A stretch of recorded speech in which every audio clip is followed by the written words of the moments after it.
For years, organising our photos was simple. Every photo had a home. Holidays, birthdays, weddings. You always knew exactly where to find it. Then smartphones came along. And even though our photos became better organised than ever, they somehow became much harder to find. So what happened?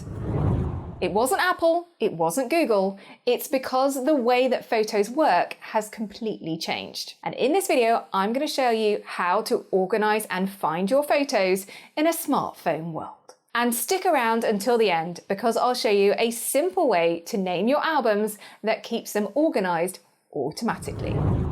Why folders used to work.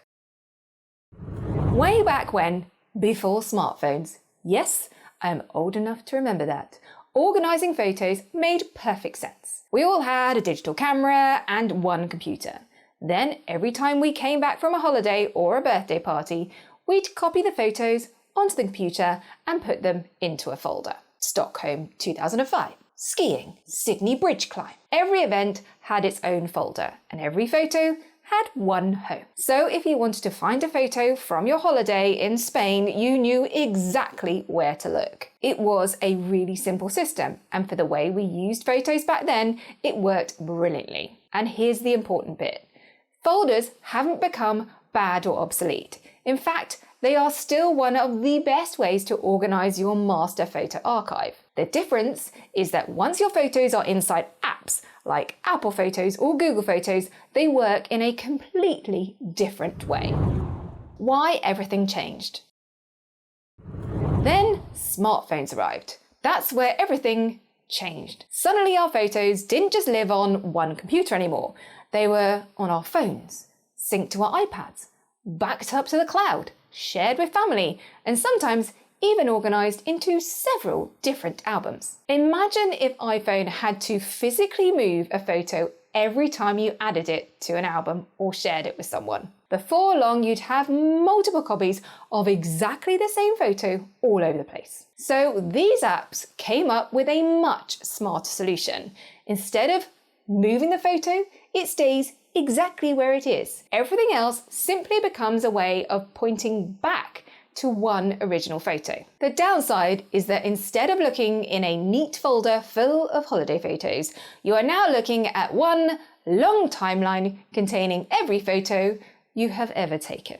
And that's why so many people feel like their photos are organised, but still can't find anything. So what's the difference between albums and folders?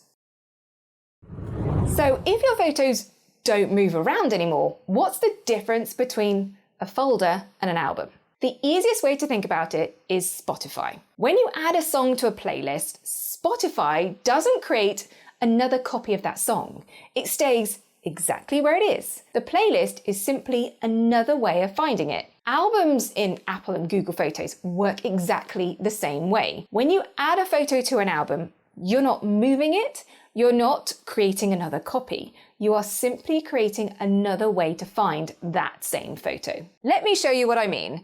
Here's one photo. I'm going to add it to 3 different albums: Best of 2019, Holidays, and to print. To do that, I simply press and hold the photo, tap Add to Album, and choose the album I want. I'll repeat the same process for each of the other albums. Now, if I go to Collections, then Albums, you can see that same photo appears in all 3 albums. At first glance, it looks like I've got 3 copies of the photo, but I haven't.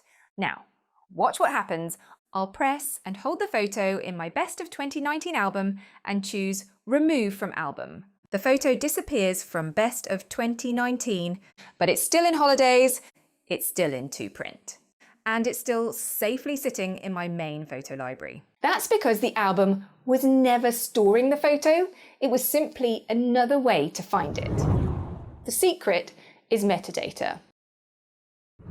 So if every photo stays in one giant photo library, how does Apple Photos actually know where to find anything? The answer is metadata. Now, don't let the word put you off. Metadata is simply information that every photo carries around with it. Some of it is recorded automatically, like the date it was taken, the location, the camera that took it. But modern photo apps go much further than that. They also analyze your photos and add their own searchable information, recognizing things like people, places, and objects. Let me show you what I mean. If I tap the search button in the bottom right and search for sunset, because I do love a good sunset, you'll notice Apple isn't looking through folders. It's searching all of that information attached to every photo, which is why it can instantly find all of my sunset photos. The same works for places. If I search for Jordan, there are all the photos I took in Jordan. It also works for people, pets, and thousands of everyday objects. Apple and Google aren't remembering where you stored your photos, they are searching what it knows about them. If you're watching this and thinking, this is great, but my photos are still all over the place, then you might want to check out my Photo Mess Success courses. They are perfect if you are ready to finally get your photos into one system, create a backup plan that works, and start enjoying those photos again. You can find out more at photomesssuccess.co.uk. So how should you organise your Photos app?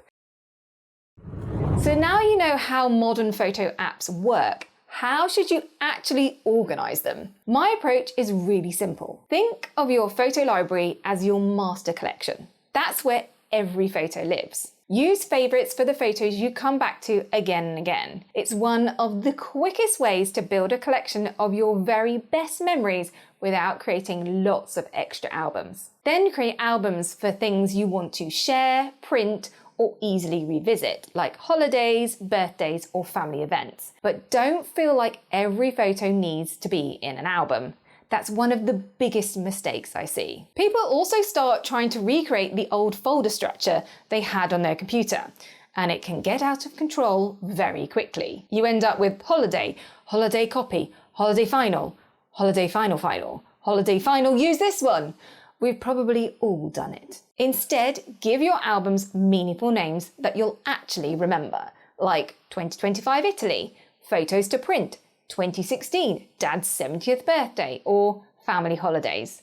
Then let search do the rest. Once you stop trying to remember where you put a photo and start thinking about what you're looking for, finding your photos becomes much, much easier. Bonus tip.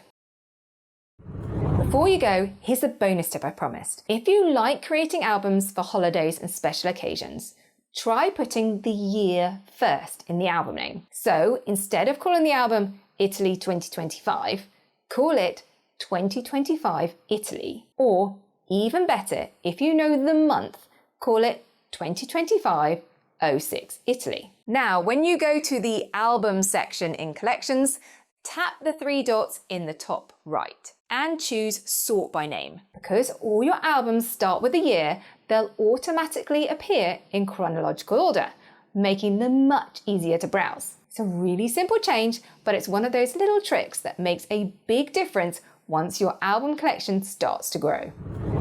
Now that you know how modern photo apps think, the next step might be to have a little bit of a declutter of your photos on your phone. If you want to do that, then check out this little video next. And if you found this video helpful, don't forget to like and subscribe for more photo organizing tips. Have fun rediscovering your memories. I'll see you in my next video.